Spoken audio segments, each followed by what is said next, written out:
فطر الخلائق بقدرته ونشر الرياح برحمته ووتدى بالصخور ميدان أرضه ثم الصلاة والسلام والتحية والإكرام على خير الأنام الذي سمي في السماء بأحمد وفي الأرض بأبي القاسم محمد. اللهم صل على محمد وعلى أهل بيته الطيبين الطاهرين المعصومين المظلومين واللعنة الدائمة الباقية على أعدائهم أجمعين من ليلنا هذا إلى قيام يوم الدين. أما بعد، فقد قال الله تبارك وتعالى وتقدس في كتابه المجيد وفرقانه الحميد، وهو أصدق القائلين وقوله الحق. بسم الله الرحمن الرحيم. إن الذين قالوا ربنا الله ثم استقاموا تتنزل عليهم الملائكة ألا تخافوا ولا تحزنوا وابشروا بالجنة التي كنتم توعدون. صلوات پڑھ دیں محمد.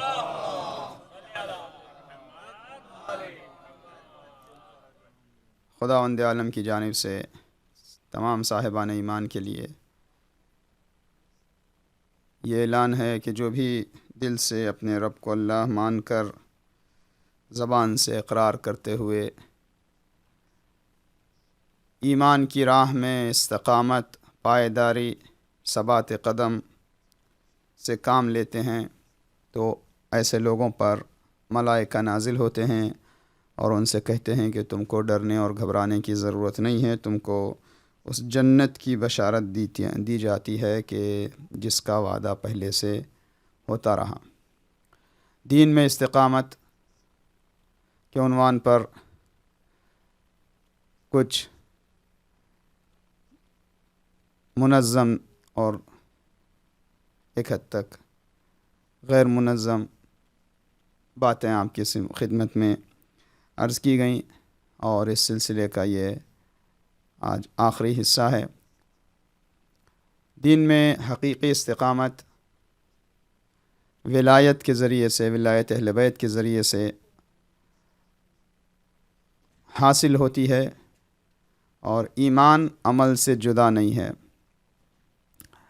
جو انہیں شروع ہی سے ہمارے ساتھ ہیں انہیں اندازہ ہوگا، اور اگر آپ کو پوری طرح سے اندازہ نہ بھی ہو تو مجھے اندازہ ہے کہ ہم نے کیا کیا آپ کی خدمت میں عرض کیا. ایمان کی حقیقت اور استقامت کا مفہوم، زندگی میں دین کی اہمیت اور دینداری، اسلامی نقطہ نظر سے دین اور دینداری کا مطلب پوری زندگی کو خدا کی بندگی میں گزارنا.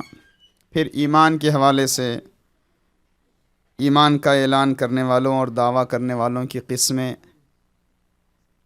سچے مومن، موسمی ایمان، حالات میں ڈگمگانے والے. پھر ایمان اور استقامت میں آئیڈیل اور نمونے کردار تاریخ کے کچھ پازیٹیو اعتبار سے بھی اور نگیٹو اعتبار سے بھی کچھ ان باتوں کی طرف اشارہ کیا گیا. اور پھر ایمان و استقامت کا نتیجہ اور رزلٹ اور اثر اور فائدہ، جیسے کہ خوف اور غم ختم ہو جاتا ہے، خطرے کا احساس اور فائدے کا لالچ ختم ہو جاتا ہے ایمان اور استقامت کی روشنی میں.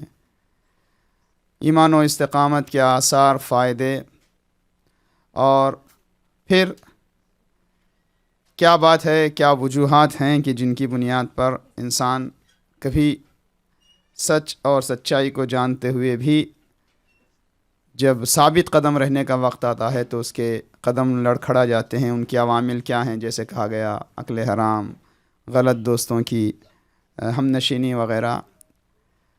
ظاہر ہے کہ موضوع ویسے بھی کوئی مکمل نہیں ہوتا، اور خاص طور سے یہ موضوع مجھے خود اندازہ ہے ہمارے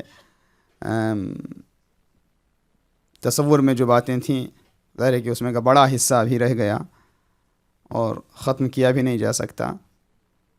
جو چیزیں اور تشنا رہ گئیں، جہاں تک میں سمجھتا ہوں آپ سے گفتگو کرتے ہوئے، وہ ایمان اور ایمان کو قوی بنانے اور تقویت کرنے کے کیا اصول ہو سکتے ہیں. کچھ باتوں کی طرف اشارہ کیا گیا کہ کن اصول کے تحت اپنے ایمان کو ہم مضبوط بنا سکتے ہیں، اپنے اندر استقامت پیدا کر سکتے ہیں. جیسے جو جانتے ہیں اس پر عمل کریں، خدا پر توکل کریں، علماء کے ساتھ اٹھنا بیٹھنا، اچھے دوستوں کو اپنانا، تفکر اور تدبر سے کام لینا، گزشتہ امتوں کی تاریخ پڑھنا، مثبت اور منفی کرداروں پر غور و فکر کرنا. یہ سب وہ باتیں ہیں، فہرست ہے، ظاہر ہے کہ یہ چیزیں گزر رہی ہیں، میں کسی بات کو بغیر واضح کیے آگے بڑھ رہا ہوں. یہ سب وہ چیزیں ہیں کہ جن پہ تفصیل سے روشنی ڈالنے کی ضرورت ہے. بہرحال کوئی بھی موضوع مکمل نہیں ہوتا، اور جب آپ قرآن کی روشنی میں گفتگو کرتے ہیں تو قرآن مجید کے حوالے سے ایک بات بہت طے ہے تفسیر میں قرآن کی، کہ قرآن کی کوئی تفسیر مکمل نہیں ہے. کسی بھی آیت کے ضمن میں کوئی مفسر، کوئی معلم، کوئی عالم یہ نہیں کہہ سکتا کہ فل سٹاپ، اب بات مکمل ہو گئی، اب اس کے بعد ایسا نہیں. قرآن کی حقانیت اور قرآن کا معجزہ ہونے کی ایک کیفیت یہ ہے کہ جتنا جتنا زمانہ گزرتا جاتا ہے اتنا اتنا اس کی اندر کی گہرائی اور اس کا مفہوم دنیا کو سمجھ میں آنے لگتا ہے. جیسے امام حسین کی قربانی کا اثر ہے کہ زمانہ گزرنے کے ساتھ ساتھ اس کی تازگی ہے، ایسے ہی قرآن مجید کی تفسیر، قرآنی آیتوں کی باتیں کبھی ختم ہونے والی ہی نہیں ہیں. یہ اس کے لیے حدیث کی روشنی میں کہا گیا یجری مجر الشمس، یعنی جیسے روز روز سورج تازہ بن کے آتا ہے کہ نہیں؟ آپ کا دل نہیں اگتا تھا کہ یہ کیا سورج نکل آتا ہے ہر روز، یہ آج پھر سن رائز ہو گیا. نہیں، سن رائز نہ ہو تو پرابلم ہو جائے لائف میں. سورج کا طلوع ہونا زندگی کی ضرورت ہے. کیسے قرآن و اہل بیت ہیں، نہ یہ باتیں تمام ہونے والی ہیں، یہ نہ باتیں پرانی ہونے والی ہیں، یہ انسان کی زندگی کی ضرورتیں ہیں. یجری مجر الشمس، سورج بھی پھر بھی مثال کے لیے کہا گیا، ورنہ جیسی جسمانی زندگی کے لیے سورج کی ضرورت ہے، اس سے زیادہ انسان کی روحانی زندگی کے لیے قرآن اور اہل بیت کی ضرورت ہے، اس سے زیادہ ضرورت ہے. تو ظاہر ہے کہ کوئی موضوع مکمل نہیں ہے، مگر پھر بھی ہمیں اندازہ ہے. میں اگر تھوڑا سا کھل کے آپ سے گفتگو کروں تو مجلس بہت بڑا سورس ہے ہمارے پاس الحمدللہ، اور اس کے کچھ تقاضے ہوتے ہیں. ہم اس کو کمپلیٹ لیکچر اور درس کے طور پر لے کے نہیں چلتے، ورنہ میں اپنے نوٹس کے حوالے سے آپ کو بتاتا ہوں، مثلا کتابوں کے حوالے سے، بھئی دیکھیں یہ استقامت کا مفہوم ہے، یہ استقامت کرنے والوں کی قسمیں ہیں، یہ فائدے ہیں، یہ شرائط ہیں، یہ اصول ہیں. تو ایک کمپلیٹ بالکل ایک اکیڈمک طریقے سے ایک درس کے طور پر نہیں چل سکتے. اس کے لیے سیم ایج کے لوگوں کی ضرورت ہوتی ہے، یا ایج نہیں تو کم سے کم لوگوں کی تھنکنگ اسٹینڈرڈ اور پھر الگ مفہوم. یہ تو ذکر ہے، ذکر پروردگار ہے، اور یہ ایک ایسی درسگاہ ہے جس میں ہر عمر کا بندہ ہے اور ہر سطح کی فکر والا ہے، اور سب سے بڑھ کر مناسبتوں کا خیال کرنا ہوتا ہے. میں اپنے آپ بھی یہ خود پہ لازم کرتا ہوں کہ جو تاریخی مناسبتیں ہیں کچھ نہ کچھ اس کی روشنی ہم پر پڑیں، اس لیے کہ جذبات ہمارے تیار رہتے ہیں. وہ جذبہ، وہ گرمی آپ کو باقی دنوں میں نہیں ہوتی جو مناسبت کے دن ہوتی ہے. کسی بھی امام کی ولادت یا شہادت کی تاریخ ہے، یا جس شخصیت سے منسوب ذکر ہوتا ہے تو اس کی بھی اہمیت رہتی ہے. تو الحمدللہ خدا نے توفیق دی، اور ہمارا یہ خدا کی بارگاہ میں حاضر ہونے اور امام کی بارگاہ میں حاضر ہونے پرسہ دینے کی کوشش کرنے کا موقع خدا نے عطا کیا. انشاءاللہ امید کرتے ہیں کہ خداوند عالم قبول فرمائے اور آپ سب کی توفیقات میں اضافہ فرمائے. شکریہ، ہمارا بجا لانے کی ضرورت نہیں ہے، شکریہ آپ لوگوں کا کہ آپ جہاں بڑے بڑے بزرگوں کو سنتے ہیں، ہم جیسے چھوٹے طلباء کو بھی سن لیتے ہیں، اور انشاءاللہ ہم سب عمل کریں اور ہم اس سلسلے کو اپنی زندگی میں آگے بڑھاتے جائیں. اور اللہم صلی علی محمد، اور اپنا یہ معنوی سفر جاری و ساری رکھیں. یہ سفر ہے.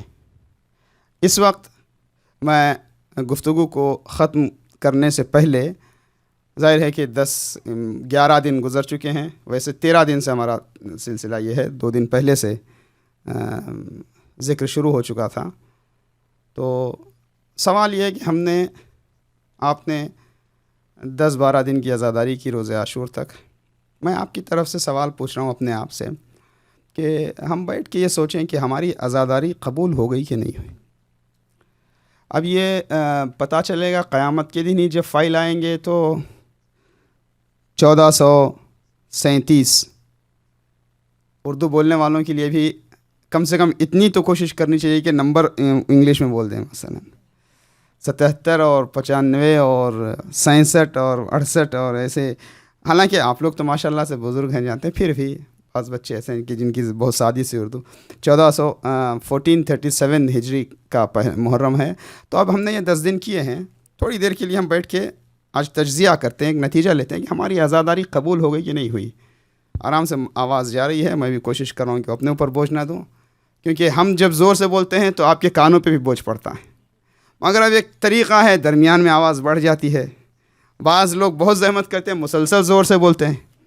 ہم کوشش کرتے ہیں کہ مسلسل نہیں، مگر بات مصائب میں درمیان میں بڑھ جاتی ہے. تو بہرحال ایک طریقہ کار ہے. سوال یہ ہے کہ ہماری عزاداری قبول ہوئی کہ نہیں ہوئی. ہم نے الحمدللہ 10-12 دن عزاداری کی، بساط بھر، بہت زیادہ نہیں. لیکن سوال ہے یہ، اب قیامت کے دن ہی جب ہمارا فائل کھلے گا تو ایک ایک عمل کی بات ہوگی، تو اب ہمیں پتہ چلے گا کہ ہاں وہ 1437 والا محرم کیا ہوا، اس کا کیا رزلٹ نکلا. تو اب اس وقت تک ویٹ کرنا پڑے گا، یا ابھی کوئی ایسی نشانی ہے کہ جلدی؟ کیونکہ ٹیسٹ کو لوگ ٹالتے ہیں عام طور پر. بچے بھی فرض کریے اسائنمنٹ سبمٹ کرنا ہے یا امتحان دینا ہے، تو لوگ عام طور پر جہاں تک ہو سکتا ہے لوگ ٹالنے کی بھی کوشش کرتے ہیں. لیکن یوں امتحان ہوا کہ نہیں، رزلٹ کی جلدی بہت سب کو رہتی ہے کہ نہیں ہے؟ ہر کوئی چاہتا ہے کہ اس کے رزلٹ کا پتہ چل جائے. تو اب ہمیں رزلٹ ملے کہ بھئی کیا ہوا، ہماری عزاداری قبول ہوئی کہ نہیں ہوئی. ہم کو رزلٹ کے لیے قیامت کے دن تک کا انتظار کرنا پڑے گا. تو پتہ نہیں پھر ہمیں یاد رہے گا کہ بھئی 1436 کا کیا ہوا، 38 کا، اس کے بعد والا محرم، اس سے پہلے والا محرم کیا ہوا. تو کیسے پتہ چلے؟ اس سے پہلے کہ اس سوال کا جواب میں سیدھے ایک جملے میں دے دوں، ذرا سا ہم آگے بڑھتے ہیں. صرف اس عزاداری اور اس عشرے کی بات نہیں ہے.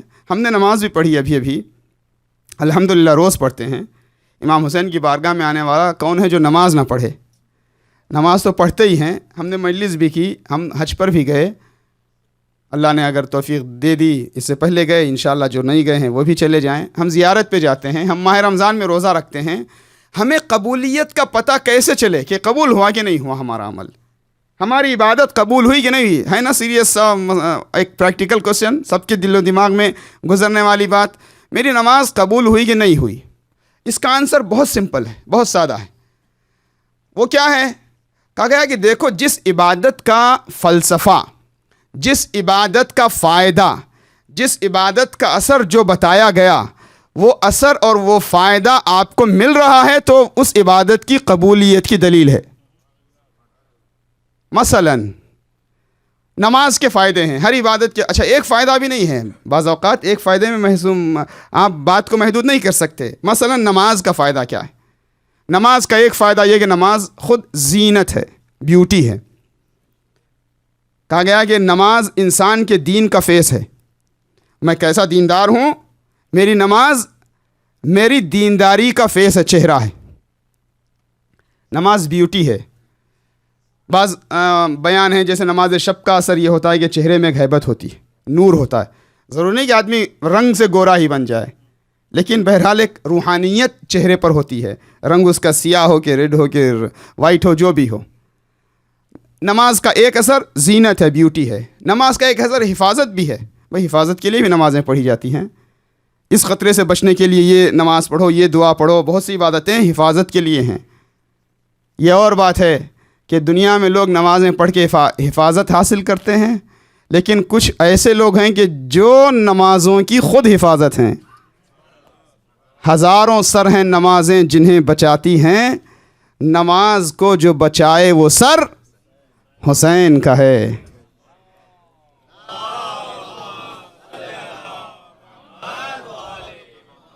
تو ایک عبادت کے مختلف آثار اور فائدے بتائے گئے ہیں.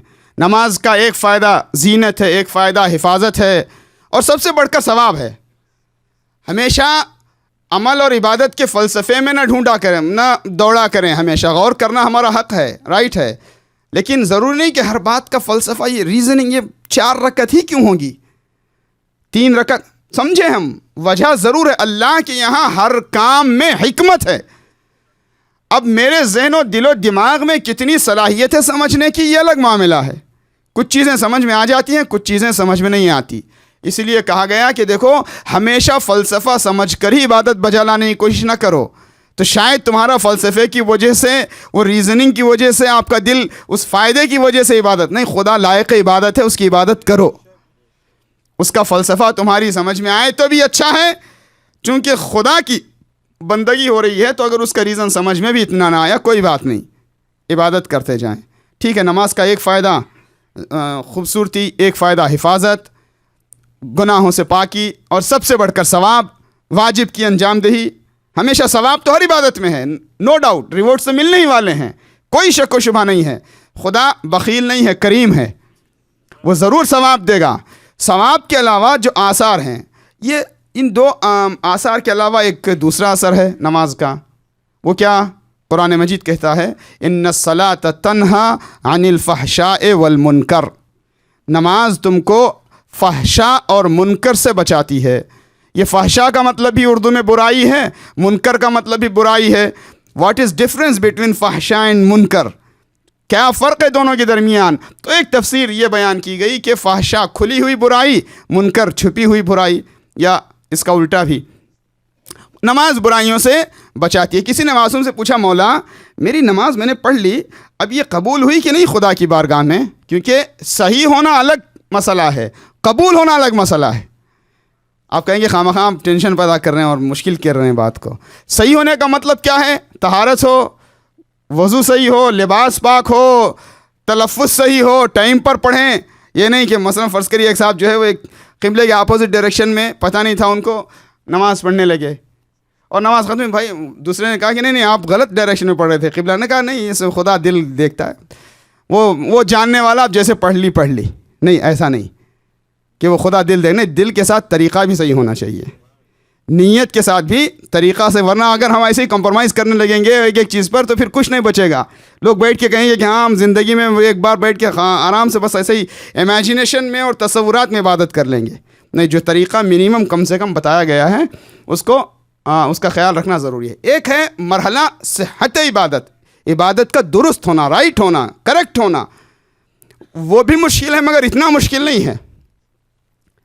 قرات، تلفظ، پروننسیشن صحیح ہو اور وقت پر نماز پڑھیں، ادا کریں، قرات صحیح ہو، سب کچھ. اور دوسرا مرحلہ عبادت کی قبولیت ہے، اور قبولیت کی بنیاد نیت ہے. آپ کے سامنے اسی سلسلے میں تفصیل سے تو کچھ باتیں عرض کی گئی تھیں. قبولیت الگ مسئلہ ہے. تو کسی نے پوچھا معصوم سے مولا کہ میں نے نماز تو پڑھ لی، مجھے کیسے پتہ چلے کہ میری نماز قبول ہوئی کہ نہیں؟ یہیں پتہ چلے گا یا قیامت کے دن؟ تو معصوم نے فرمایا تمہارے پاس خود نسخہ ہے، قیامت کے دن کا انتظار کرنے کی ضرورت نہیں ہے.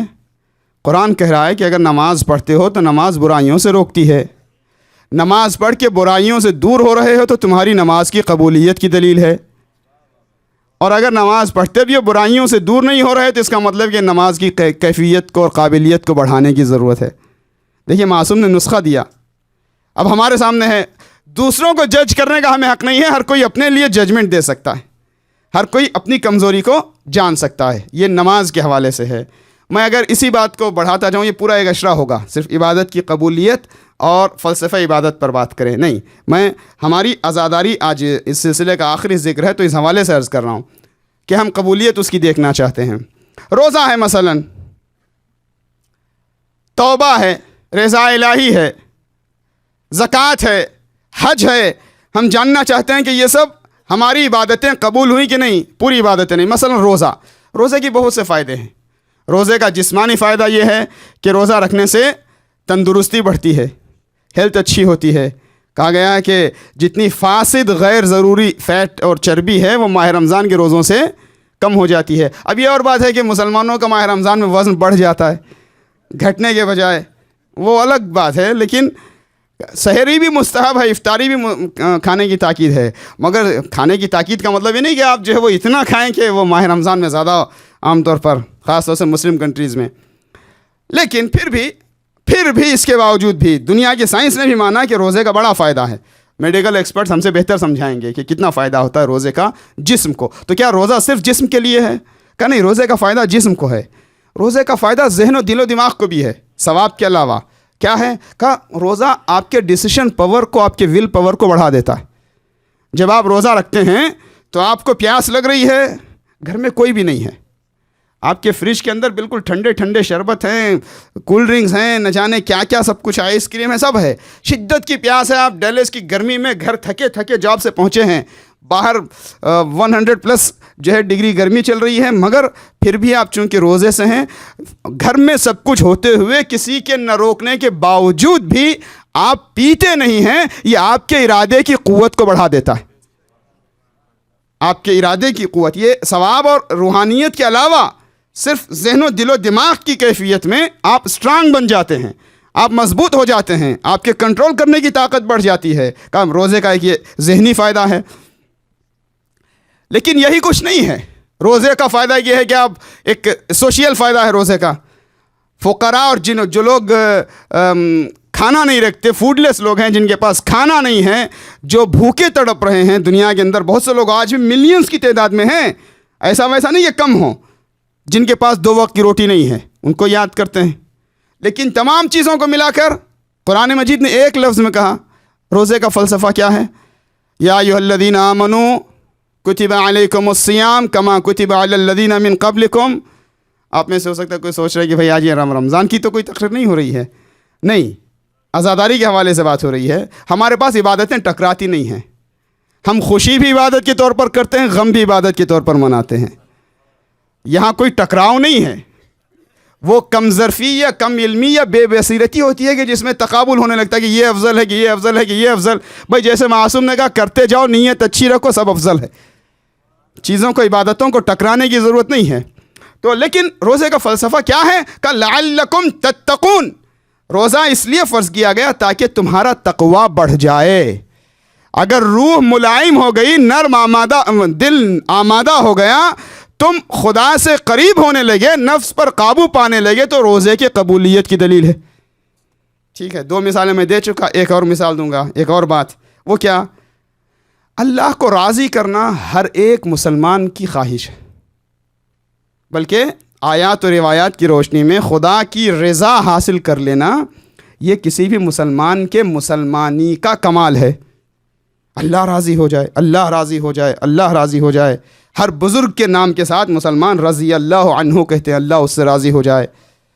یہ اور بات ہے کہ جہاں مسلمان سب کو رضی اللہ عنہ کہتے ہیں، وہاں امیر المومنین کے نام کے ساتھ رضی اللہ نہیں، کرم اللہ وجہ کہتے ہیں۔ محمد صلی اللہ علیہ محمد۔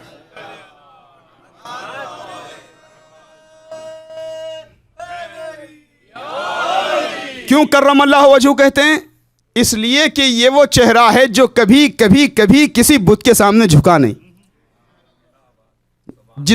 جس سے خدا کے ناراضگی کا تصور ہی ممکن نہیں ہے، اس کا احترام دوسرے انداز میں ہوتا ہے۔ لیکن اللہ کی رضا حاصل کرنا، ہم لوگ بھی اپنے علماء کے ذکر کے ساتھ کہتے ہیں رضوان اللہ علیہ، اللہ کی رضا ہو ان پر۔ کسی کے لیے بھی یوں دعا مانگی جا سکتی ہے، مگر سوال یہ ہے کہ اللہ کیسے راضی ہوگا؟ دیکھیے ترتیب سے سوال ہے۔ عزاداری ہماری قبول ہوئی کہ نہیں؟ میں نے کام کو مشکل کیا، نماز قبول ہوئی کہ نہیں؟ ہم نے جواب دے دیا۔ روزہ قبول ہوا کہ نہیں پتہ چلے؟ جواب کسی حد تک تھوڑا بہت واضح کر دیا گیا۔ اب سوال یہ کہ اللہ ہم سے راضی ہو جائے، اللہ راضی ہوا کہ نہیں کیسے پتہ چلے؟ اب قیامت کے دن جب نامہ اعمال آئیں گے، کچھ لوگوں کے رائٹ ہینڈ میں، کچھ لوگوں کے لیفٹ ہینڈ میں، وہیں پتہ چلے گا۔ یا دنیا میں بھی کوئی معیار ہے اللہ کے راضی ہونے کا؟ ہمیں پتہ چلے کہ اللہ ہم سے راضی ہوا کہ نہیں ہوا۔ اللہ راضی کیسے ہوتا ہے؟ اب پوری ایک لسٹ ہے۔ کچھ ایسی باتیں جن سے اللہ راضی ہوتا ہے، کچھ ایسی باتیں جن سے اللہ ناراض ہوتا ہے، اللہ غضبناک ہوتا ہے۔ ان باتوں کو دیکھیں۔ مثلاً وہ شوہر جو گھر میں زوجہ پر، گھر والوں پر ظلم کرتا ہو، اس کی نماز خدا قبول نہیں کرتا۔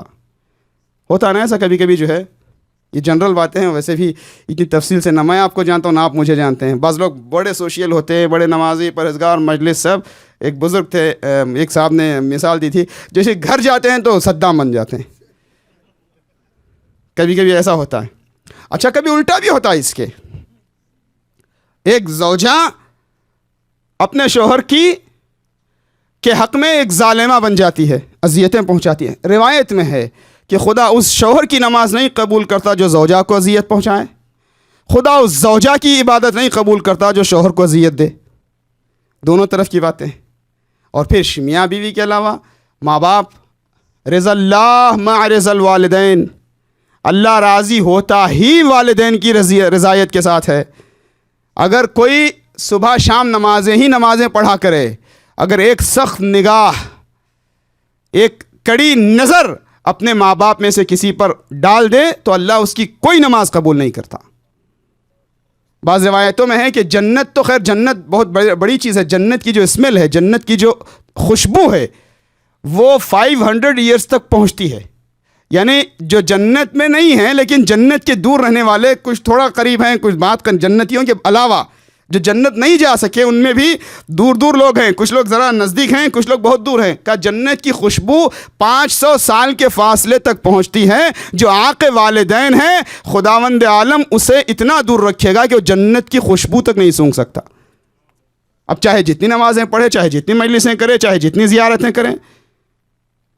ٹھیک ہے، یہ سب باتیں ہیں اللہ کے راضی ہونے اور ناراض ہونے کی پوری لسٹ ہے آیات و روایت کی روشنی میں. پھر اس پر بھی اگر تفصیل سے بات کرنا چاہیں تو 5-10 تقریریں، لیکچرز ہو سکتی ہیں. لیکن یہ سب باتوں کے علاوہ یا رسول اللہ آپ نے دین کو کامل کیا، اسلام کو مکمل کیا، آپ خاتم النبیین ہیں، اللہ کو راضی کرنا ہم سب کا سب سے بڑا کمال ہے. آپ کوئی ایک ایسا معیار بتا دیں، عام جنرل کلی قاعدہ کہ جس سے ہم سمجھ لیں کہ اللہ کی رضا کس کو ملتی ہے، کس کو نہیں ملتی. یہ وہ مقام ہے. رسول بڑھ کر آواز دیں گے کہ میں ہر سوال کا جواب مکمل طور پر دے کے جانے کے لیے آیا ہوں. تم کو اللہ کی رضا کا پتہ چاہیے، اللہ کیسے راضی ہوتا ہے. میں تم کو عام معیار بتائے دیتا ہوں. فاطمہ تو بضعۃ منی، فاطمہ میرا پارہ تن ہے. جس نے فاطمہ کو خوش کیا اس نے مجھے خوش کیا، جس نے مجھے خوش کیا اس نے اللہ کو خوش کیا، جس نے فاطمہ کو ناراض کیا اس نے مجھے ناراض کیا، جس نے مجھے ناراض کیا اس نے اللہ کو ناراض کیا. پتہ چلا خدا کی رضا کا معیار ہے رضائے فاطمہ.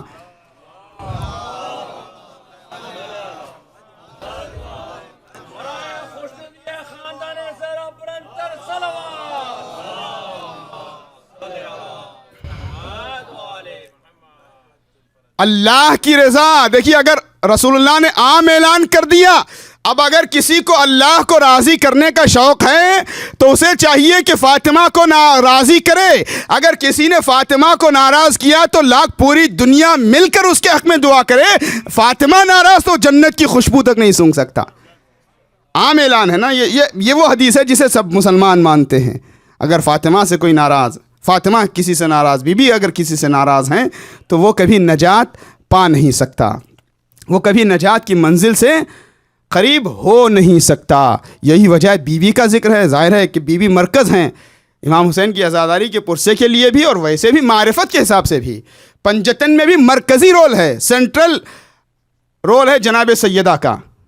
آپ حدیث اقسام میں روز پڑھتے ہیں نا.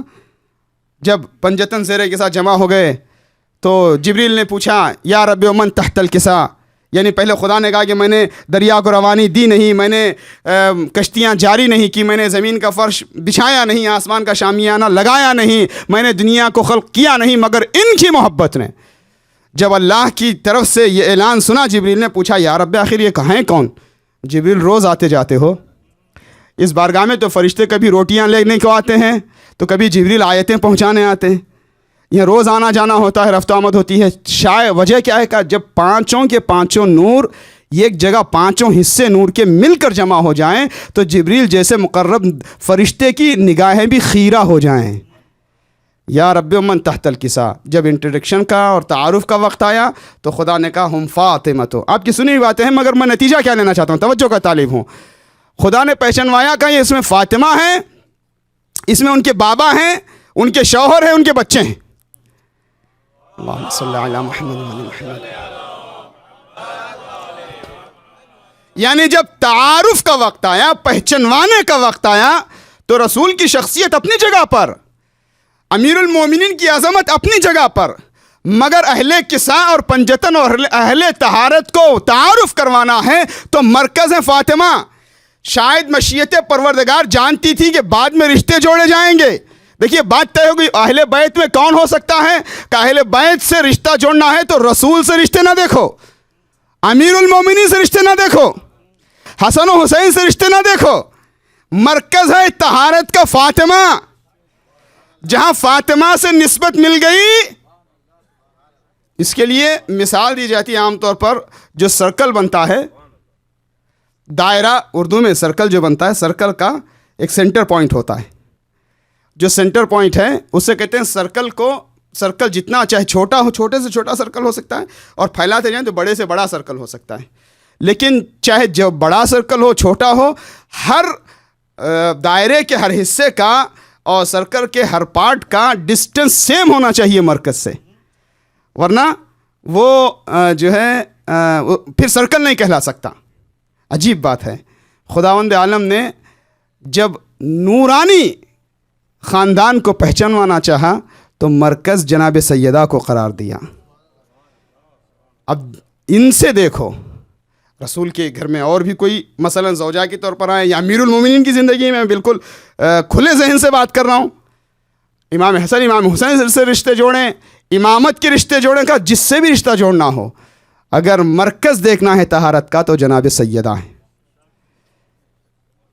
ان کے ذریعے سے عصمت، یہ عصمت کا مرکز ہیں، یہ طہارت کا مرکز ہیں، یہ عظمت کا مرکز ہیں۔ اور پھر جہاں تک جناب سیدہ کی معرفت کی باتیں ہیں تو کچھ ایسے مقامات آتے ہیں جہاں پر انسان کی عقل حیراں ہے۔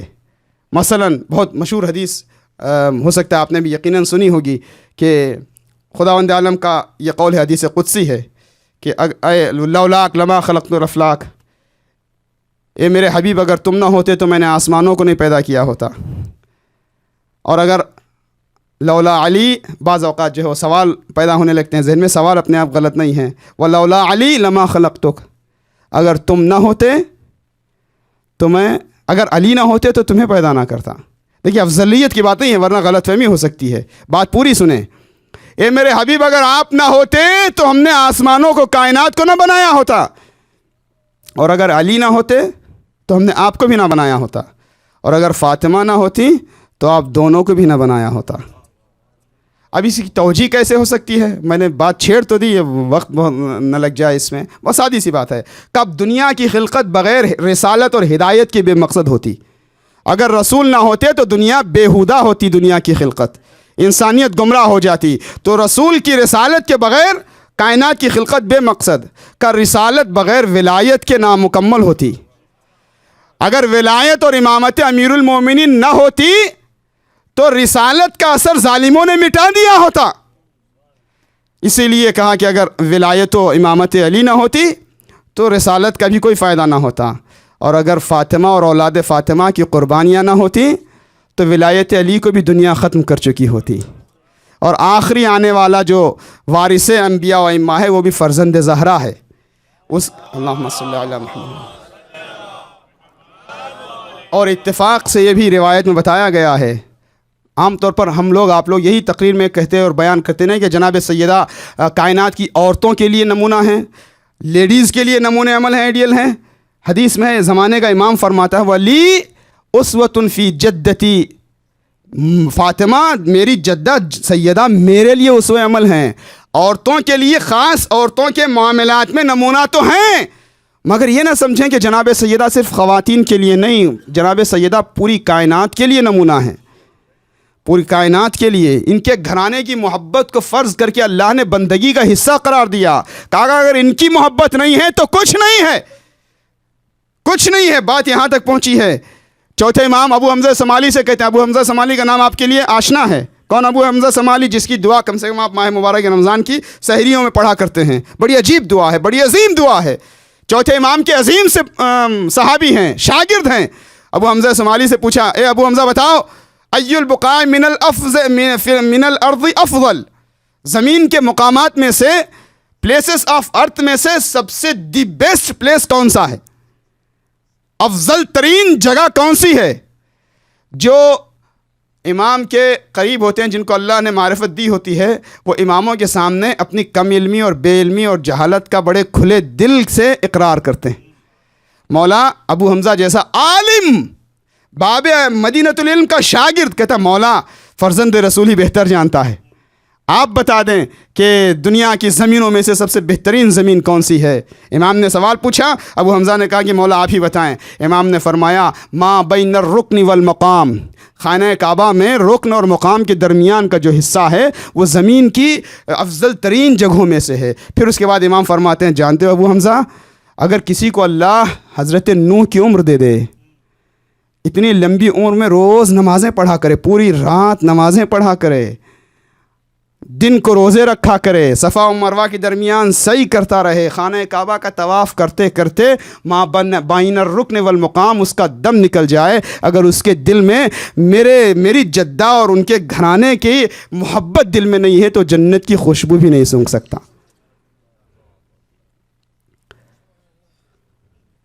صلوات پڑھ دے محمد و علی محمد۔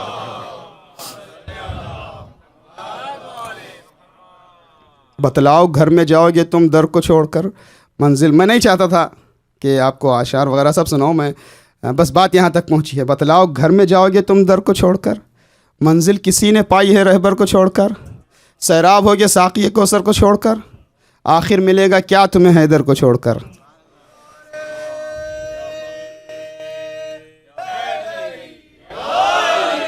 مانو نہ مانو اپنا بتانے کا کام ہے، حیدر کے دوستوں پر جہنم حرام ہے۔ اگر محبت ہے، پوری بات سنیں، ادھوری نہیں رہے بات۔ اگر محبت ہے، امیر المومنین کی ولایت ہے تو جنت یقینی، اور اگر اہل بیت سے بغض ہے ذرہ برابر بھی تو جہنم یقینی۔ خوشبو نہ آئے جس سے وہ کاغذ کا پھول ہے، جنت بلا علی کے مسلمان کی بھول ہے۔ رضا سرسوی صاحب کے اشعار ہیں، سب نے سنا ہے صاف یہ قول رسول ہے، جو بھی علی کے عشق سے دامن بچائے گا کعبے میں بھی مرے گا تو دوزخ میں جائے گا۔ ٹھیک؟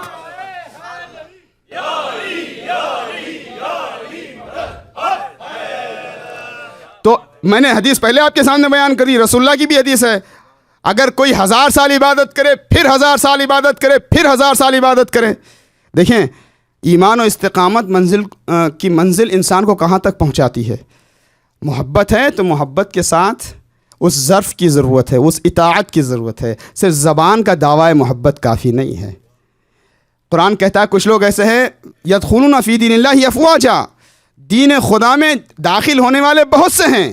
امام حسین کے نام میں کشش ہے، امام حسین کے نام پر آ جانے والے بہت ہیں، مگر سچے حسینی بننے والے کم ہیں، سچے حسینی رہنے والے کم ہیں۔ توجہ کا طالب ہوں، حقیقت میں حسینیت کے تقاضے کو پورا کرنا۔ ایک جملہ نقل کیا گیا انہی دنوں میں کسی بزرگ سے کہ غدیر میں 1,24,000 کا لشکر کا مجمع تھا۔ عام طور پر آپ 1,18,000 لیں، 1,00,000 لیں، کچھ کم لیں، کچھ زیادہ لیں، بحث عدد اور نمبر پر نہیں ہے۔ امیر المومنین کی ولایت کا صرف اعلان نہیں کیا رسول اللہ نے، ولایت کے اعلان کے ساتھ رسول اللہ نے دعا دی اور اس کے بعد میں لوگوں سے کہا بیعتیں کرو۔ آپ نے سنا لوگ آتے تھے بخن لک ابن ابی طالب، مبارکباد دیتے تھے اور لوگوں سے بیعتیں لی گئیں، یہاں تک کہ عورتوں کے لیے کہا گیا ظرف میں ایک برتن میں پانی رکھا جائے، مولا کا ہاتھ، اور پانی میں عورتیں ہاتھ رکھ کر کے بیعت کریں۔ غدیر عام کربلا ہے اور کربلا خاص غدیر ہے۔ یہ رہبر انقلاب کی طرف سے منسوب جملہ کسی نے کہا، اب اس کی راستہ سند تو میرے پاس نہیں ہے، لیکن بات بہت معقول اور گہرائی تک ہے۔ غدیر کربلا عام ہے اور کربلا غدیر خاص ہے۔ اب اس جملے کی بڑی وضاحت کی ضرورت ہے۔ نتیجہ کیا ہے؟ کہا غدیر میں ہزاروں لوگوں سے بیعتیں لی گئیں، لیکن نتیجے میں زیادہ تر لوگ، اکثریت بہت زیادہ لوگ بے وفا نکلے۔ شب عاشور امام حسین نے خیموں کے درمیان پیاسے جانثاروں کے درمیان ان کی گردنوں سے لی ہوئی بیعت واپس کر دی۔ جو بیعت کر چکے تھے ان کی بیعتیں اٹھا لی گئیں۔ غدیر میں بیعت لی گئی، بے وفائی ہوئی۔ کربلا میں بیعت واپس کر دی گئی، مگر کربلا کے جانثار با وفا نکلے۔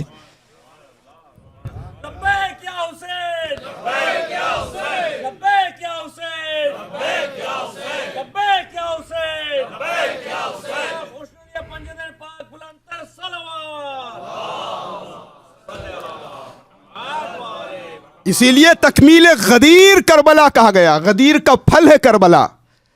کربلا میں اتنے بڑے مظالم بھی کیوں ہوئے؟ الیوم یئس الذین کفروا.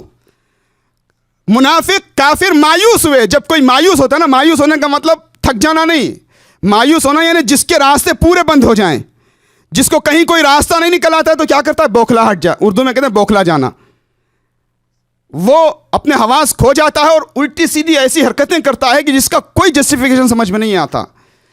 کربلا غدیر کی مایوسی کے نتیجے کا نام ہے.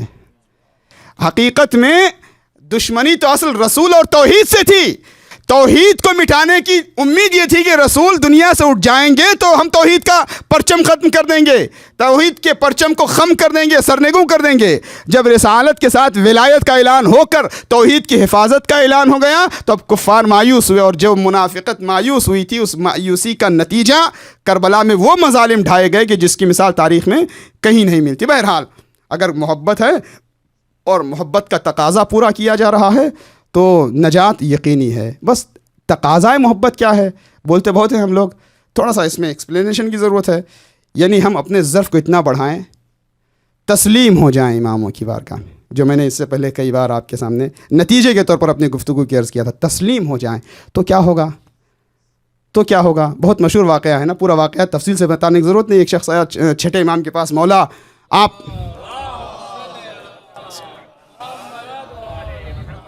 مولا لوگوں کو آپ کی سرپرستی کی ضرورت ہے، حکومت آپ کا حق ہے، ہم سب کا یہ حق ہے کہ آپ ہمارے اوپر حکومت کریں، آپ قیام کریں، آپ اٹھیں. آپ کو ساتھ دینے کے لیے خراسان میں ہزاروں تلواریں اور لاکھوں لوگ تیار ہیں. آپ اٹھیں، قیام کریں، آپ ان ظالموں کے خلاف آپ اٹھ کھڑے ہو جائیں، ہم سب ساتھ دینے کو تیار ہیں. بہت سے ایسے واقعات ملتے ہیں. ان میں سے ایک واقعہ، امام نے بات کرتے ہوئے اپنی کنیز سے کہا ذرا تنور تیار کر دو، تنور روشن کر دو. کنیز نے تنور کو جلایا، روشن کیا، تیار کیا. جب تنور تیار ہو گیا، بڑا سا تنور تھا، جب آگ لگا دی گئی تو اب کہا سہل خراسانی سے، سہل جا کے ذرا سا تنور میں بیٹھ جاؤ. اب ہاتھ جو ہے وہ مل کے عرض کرنے لگے، مولا معاف کیجیے گا، میری باڈی، میرا بدن آگ. اب ظاہر سی بات ہے، نیچرل سی بات بھی ہے، آگ اور بدن میں تو کوئی ایسا ربط نہیں ہے کہ نہ جلے. ٹھیک ہے کوئی بات نہیں، بیٹھ جاؤ، باتیں کر ہی رہے ہیں. اتنے میں ہارون مکی آئے اور اندر آتے آتے امام کو سلام کر کے، بعض بیان ایسے وہ کبھی کبھی روایت کے ساتھ وہ حاشیہ سائڈ کی چیز بھی آ جاتی ہے روایت میں، کہ اندر آتے ہوئے انہیں دونوں انگلیوں سے وہ جوتیاں لے کر اندر آ رہے تھے. سلام کر کے اندر آئے ہی تھے صحن خانہ میں، امام نے کہا ہارون ذرا جا کے تنور میں بیٹھ جاؤ. اب گئے ہارون مکی تنور میں، دو زانو بیٹھ گئے. اب سہل خراسانی کروٹ بدل رہے ہیں، تیور ان کے بدل رہے ہیں، کیا معاملہ ہے، نہ جانے کیا ہو گیا. کچھ دیر گزری، ایک مرتبہ جا کے قریب دیکھا تو دو زانو تہہ کر کے ذکر پروردگار میں مشغول ہیں. میں نے صرف واقعے کے لیے نہیں بتایا، توجہ کا تعلق، اس سے جو نتیجہ لینا ہے وہ ایک آدھے منٹ کا بھی نہیں، وہ نتیجہ ایک جملے میں. وہ نتیجہ کیا ہے؟ قرآن تو کم سے کم جو کوئی مسلمان ہے تو قرآن کا انکار تو نہیں کر سکتا. ان باتوں کو وہمی باتیں نہ کہے، افسانے نہ کہے، کوئی ناول نہیں ہے، کوئی داستان نہیں ہے. کیوں؟ کم سے کم قرآن مجید نے بتایا کہ خدا نے چاہا تو حضرت ابراہیم کے لیے آگ کو گلزار کر دے. خدا چاہے تو آگ کو گلزار بنا سکتا ہے. کبھی جو چیزیں نیچرل ہیں اس کی فطرت کو خدا بدلتا ہے. جو واقعہ، جو کارنامہ ابراہیم خلیل اللہ کے لیے ہو، وہ امام کے سچے مطیع و فرما بردار کے لیے ہو سکتا ہے. میں رتبے نہیں ملا رہا ہوں، میں کسی کو نبی سے ملا نہیں رہا ہوں، نتیجے کی بات ہے. جو اثر اس بزرگ نبی سے ہوا تھا ویسا اثر سچے محب اہل بیت اور سچے مطیع امام سے بھی ہو سکتا ہے. شرط یہ ہے کہ اطاعت کا وہ جذبہ ہو، وہ ظرف ہو، وہ بلندی ہو، وہ کیفیت ہو. ان باتوں کو دیکھ کر ہی امام حسین کا وہ قول سمجھ میں آتا ہے جہاں امام نے کہا جیسے اصحاب مجھے ملے ویسے کسی کو نہیں ملے. کیوں؟ غدیر میں ہزاروں لوگوں سے بیعتیں لی گئی لیکن لوگوں نے وفا نہیں کی. یہاں 72 سب ملا کے، کل بچے بڑے جوان سب ملا کے 72 بھی نہیں تھے. امام نے بیعتیں واپس کر دی مگر جانے کو کوئی تیار نہیں. یہ وفا کی انتہا تھی. بہرحال تو میں نماز اور رضا الہی کیسے حاصل ہوتی ہے؟ کا رضا فاطمہ کے ذریعے سے. اب رضا فاطمہ کیسے حاصل ہوتی ہے؟ بات کو جلدی سے سمیٹنا ہے، وقت کے اندر تمام کرنا ہے. یہ بھی تو سوال ہے نا. ہم صرف زبان سے کہہ دیں کافی ہے کہ نہیں؟ رضائے فاطمہ، ان کی محبت دل میں بسانا، ان کی تعلیمات کو اپنانا، سمجھنا، ان کے نقش قدم پر چلنا، اپنے جذبات کو ان کی مرضی پر قربان کر دینا. کبھی کبھی ہم لوگ کہتے ہیں کہ نہیں میرا دل نہیں مانتا ایسا، فرض کریے فلاں عالم ایسا کہیں، فلاں حدیث میں ایسا آیا ہے، دین یہ کہہ رہا ہے، نہیں ہم نہیں مانتے. نہیں، ایسا نہیں ہو سکتا. بعض بیان ایسے ہی ملتے ہیں کہ امام کے آنے کے بعد بھی کچھ لوگ کہیں گے کہ نہیں دین وہ نہیں ہے جو آپ بتا رہے ہیں، ہم جو کہہ رہے ہیں وہ دین ہے. نہیں، تسلیم اور کربلا کا پیغام یہ ہے کہ ہم اپنے جذبات کو دین کا حصہ نہ بنائیں بلکہ دین سے اپنے جذبات بنائیں. میں نے جو کل پرسوں بھی آپ کے سامنے عرض کیا تھا، یہ آج کا سب سے بڑا سبق ہے اور سب سے بڑا پیغام ہے ہماری زندگی کے لیے. کبھی کبھی ہم ڈھونڈتے جاتے ہیں، ہاں ڈھونڈتے چلیں، کہیں کوئی حدیث نکال لیں اپنے مطلب کی، فلاں عالم نے مثلا فلاں جگہ یہ کہا تھا تو اب اس سے میرا یہ کام ثابت ہوتا ہے. نہیں، ضرورت نہیں ہے. جو میری ذمہ داری بنتی ہے، امام نے کہا میرے نائبین میری غیبت کے زمانے میں تم کو دین سمجھائیں گے، جیسے وہ کہیں ویسے فالو کرتے جاؤ. اگر ہم اتنا بھی نہیں کر سکتے تو ہماری کربلائیت کا ثبوت کیسے فراہم کر سکتے ہیں؟ ہم اپنی وفا ہر زمانے میں ہر ایک کے لیے الگ الگ ہے. بہرحال عزاداری کا فلسفہ کیا ہے؟ اتنی لمبی توحید باندھی جلدی سے نتیجہ لینے کے لیے. ہم نے عزاداری کی، اس کا اثر اس سے یہ قبول ہوئی کہ نہیں ہماری عزاداری، تو کیا قیامت کے دن پتہ چلے گا؟ نہیں، آج ہی ہم اس کا حساب کر سکتے ہیں. کیسے؟ میں نے ابھی جیسے مثالیں دی. عزاداری کا مقصد، عزاداری کا اثر اور فائدہ جو بتایا گیا ہے وہ میں آپ سب مل کر اپنے آپ بیٹھ کر کے ہم تجزیہ کریں. وہ مقصد اور وہ اثر میرے اندر آ گیا ہے تو میری عزاداری کی قبولیت کی دلیل ہے. اور اگر نہیں لے پایا میں فائدہ تو اس کا مطلب ہے کہ مجھے اپنے عزاداری کی کیفیت کو بڑھانے کی ضرورت ہے. کیا ہے عزاداری؟ مثلا ذکر امام حسین. امام حسین کا ذکر خدا کا ذکر ہے کہ نہیں ہے؟ کوئی شک نہیں ہے اس بات پہ، تو ہم سب اگری کرتے ہیں، اس لیے میں اس کو ثابت کرنے کی کوشش نہیں کروں گا. امام کا ذکر خدا کا ذکر ہے، امام حسین کا ذکر خدا کا ذکر ہے. جب خدا کا ذکر ہوتا ہے تو کیا ہوتا ہے؟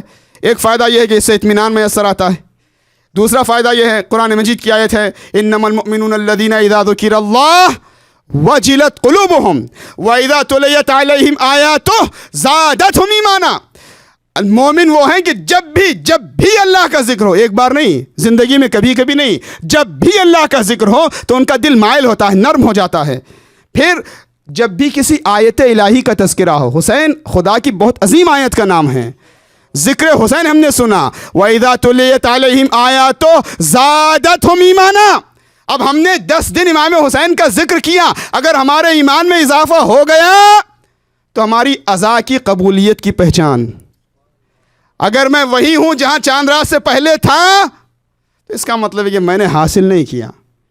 یہ مرکز فیض ہے لیکن میرا ظرف اس قابل نہ بن سکا کہ میں حاصل کر سکوں. میری معلومات میں اگر اضافہ نہ ہو سکا، میرا جذبہ تھوڑا سا پاک نہ ہو سکا، تھوڑا سا میرا گھر والوں کے ساتھ بیہیویئر بہتر نہ ہو سکا، اگر میرے دل کی کیفیت زیادہ بہتر نہیں ہوئی، اور اس سے بڑھ کر اور مقصد عزاداری کیا ہے؟ ذکر حسین ذکر خدا ہے. اور کیا فلسفہ ہے؟ کیوں ہم کرتے ہیں عزاداری؟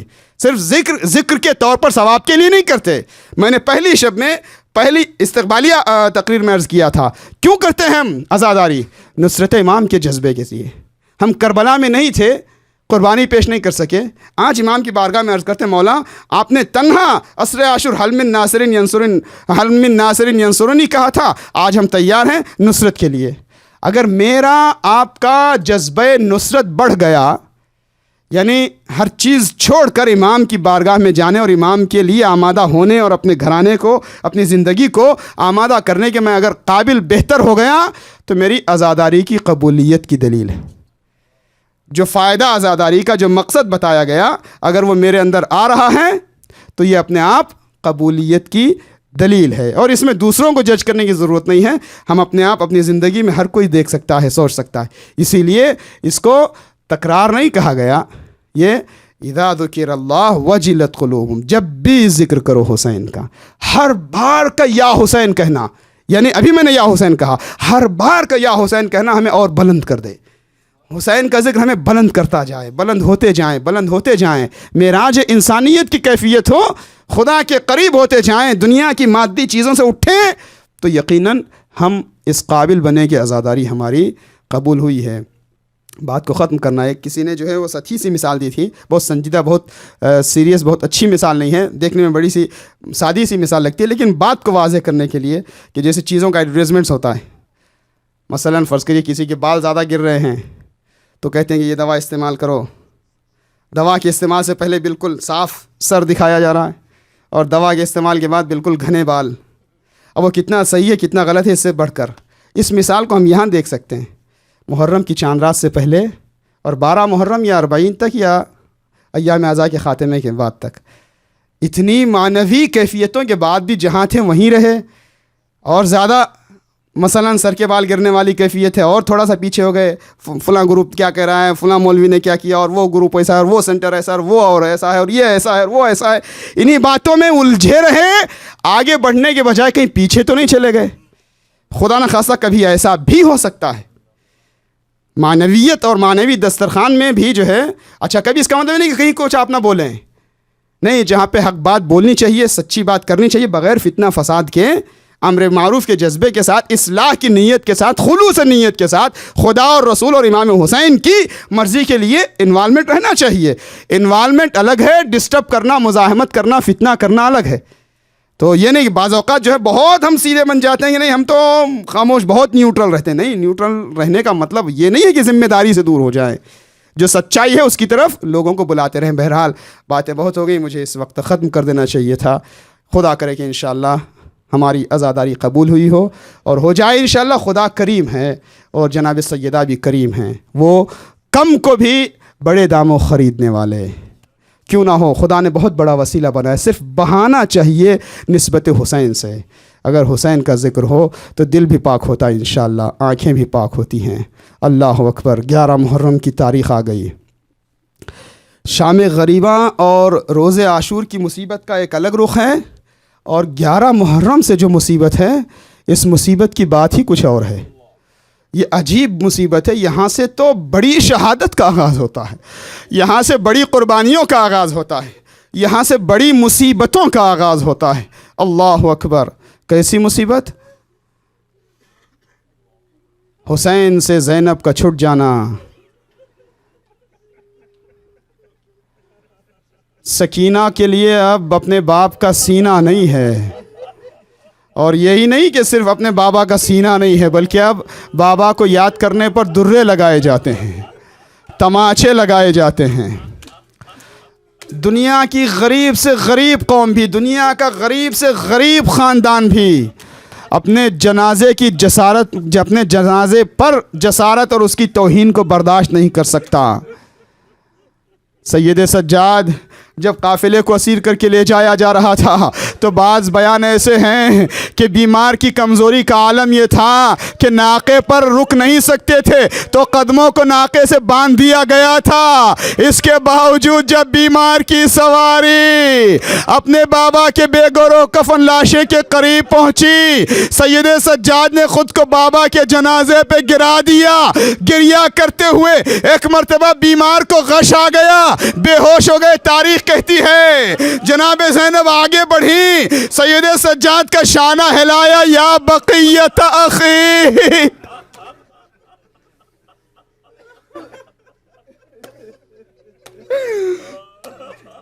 اے میرے بھائی کی یادگار, اے ائمہ و انبیاء کی امانت, میں یہ تمہارا کیا عالم دیکھ رہی ہوں, کہیں ایسا نہ ہو کہ تم بھی داغ مفارقت دے جاؤ. سید سجاد نے کہا, کھینچی حسرت سے فرمایا, پھپھی اماں وہ بیٹا جی کر کیا کرے جس کے باپ کا لاشا بے گورو کفن پڑا رہے ہیں, دفنا بھی نہ سکے. روایت کہتی ہے اللہ یہ عظمت زینب ہے. امام کا قلب وہ قلب ہوتا ہے, اس میں اتنی طاقت ہوتی ہے جو کائنات کو اٹھا سکے, لیکن حسین کی مصیبت کا وزن ایسا تھا کہ قلب امام بھی تڑپ گیا. اب جو قلب امام کو قوت دے اسے زینب کہتے ہیں. بیٹا سید سجاد گھبراؤ نہیں, آج اپنے بابا کی لاش کو اس طرح سے دیکھ کر میں نے ام ایمن سے سنا ہے تیرے بابا کا عالی شان روضہ بنے گا, دنیا کے گوشے گوشے سے لوگ تیرے بابا کی زیارت کے لیے آئیں گے.